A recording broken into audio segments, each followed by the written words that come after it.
ECT, procedure and nursing interventions. Electroconvulsive therapy can be remarkably effective in treating severe depression, especially treatment-resistant depression and depression in those over the age of 60, bipolar I disorder, catatonia, and treatment-resistant schizophrenia. I've had many patients tell me they felt noticeably better after just one treatment, and almost all of my ECT patients have enjoyed dramatic improvements and stabilization from a course of treatment. ECT is still widely stigmatized in the U.S., mostly because of one very dramatic scene in one very popular movie from back in the 1970s.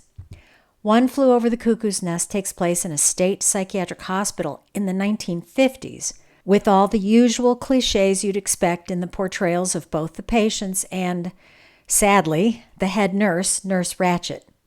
While much of it was funny to the audiences of the 1970s, the scene that everyone remembers is when the main character, played by Jack Nicholson, is forced to endure an unmedicated and incorrectly administered session of ECT.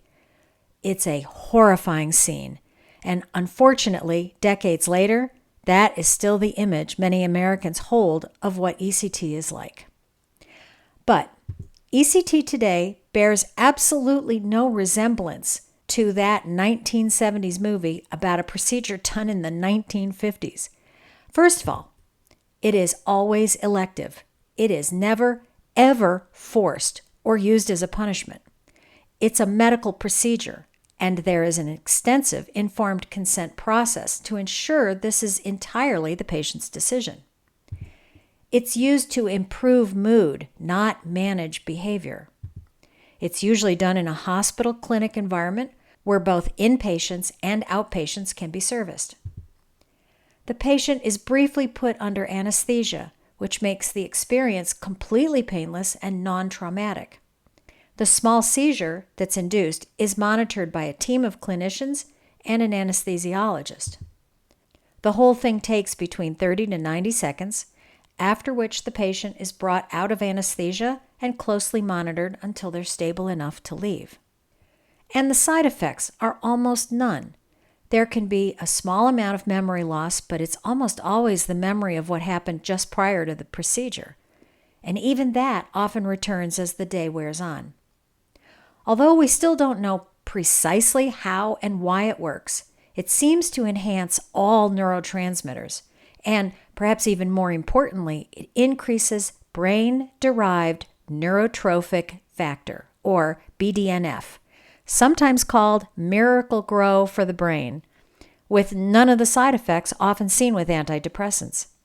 BDNF is a protein that contributes to neuronal survival, growth, and plasticity. In the loosest sense of the word, ECT seems to rewire the brain somehow. But even with all those positives, it does have some small drawbacks. First of all, it has to be done in a clinic of some kind where they can administer anesthesia and medically monitor the patient during and after.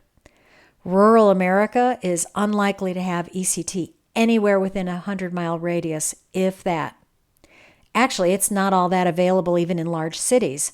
When I lived in Tampa, we only had a small handful of places where ECT was being done.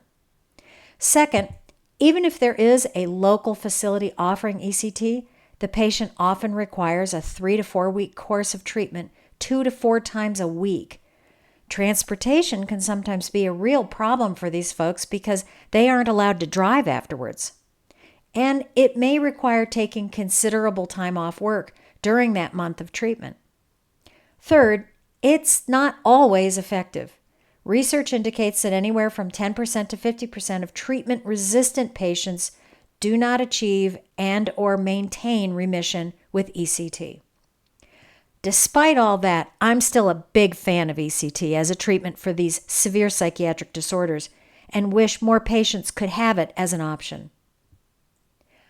On each of the exams I've taken, there was always at least one question on the medications used during ECT. So let's take a moment to review those. There are 3 types of medications used in ECT routinely that you should be familiar with for the exam.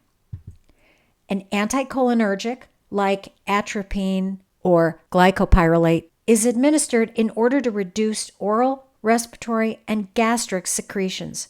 It also prevents a drop in heart rate caused by vagus nerve stimulation during anesthesia. There has to be an anesthetic, usually a barbiturate like methohexital, thiopental, propofol, or ketamine, because they rapidly induce hypnosis and allow for rapid emergence from anesthesia without significantly shortening seizure activity.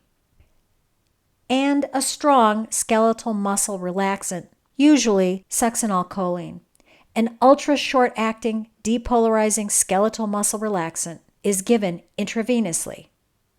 The nursing care of a patient receiving ECT includes, per facility policy, educating the patient about the treatment options, procedure, and aftercare, obtaining informed consent, ensuring the patient has been NPO for at least 6 hours, removing any dental wear, starting an IV, administering O2, the anticholinergic, and a muscle relaxant paralytic per orders, inserting a bite block moments before the physician administers the ECT, monitoring PO2 and vital signs throughout, and assessing mental status and vital signs as the patient comes out of anesthesia.